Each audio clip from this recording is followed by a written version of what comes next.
ఎవరికైనా నేను సవాలు చేస్తున్నా. శ్రీకృష్ణుడి జీవితంలో ఆనందదాయకమైన ఘట్టంలోనే 10 రాయండి మీరు, ఒకటి కాదు 10 లేవండి, 2-3 మించి మీకు దొరకవండి. విషాద ఘట్టాలు రాయండి అమ్మా, నేను చెబుతున్నా ఓ 25 దొరుకుతాయి, ఓ 25. అది శ్రీకృష్ణుడి జీవితం. పుట్టింది జలసాల్లో, పుట్టిందో తల్లిక, పెంచిందో తల్లె, పుట్టిందో తండ్రిక, పెంచింది ఇంకో తండ్రే. అందులో పెంచిన తండ్రికేమో వీడు తన బిడ్డ కాదని తెలుసా, ఆ తల్లికేమో తెలియదా? ఏమి జీవితాలు? అవునడానికి లేదు, కాదనడానికి లేదు. నిజం ఒకటికి తెలుసు, నిజం ఇంకోళ్ళకి తెలియదు అని పెరిగాడు మహానుభావుడు. పుట్టగానే చంపేస్తాననే మేనమామ.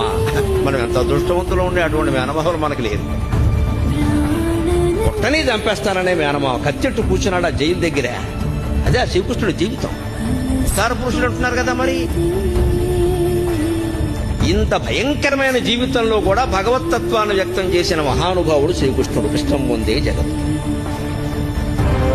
పరిత్రాణాయ సాధూనాం వినాశాయ చ దుష్కృతాం ధర్మ సంస్థాపనార్థాయ సంభవామి యుగే యుగే. ఇవాళ మృత శరీరాన్ని ఒక్క పూట ఉంచాలంటే ఎంత కష్టమవుతోంది. భాగవతం భారతం చదివి తెలుసుకోండి.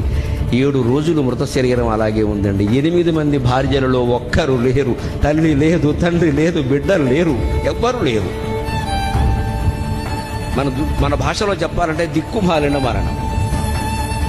అది భగవంతుడికి లభించిన వరం, దాన్ని వరంగా భావించాడు.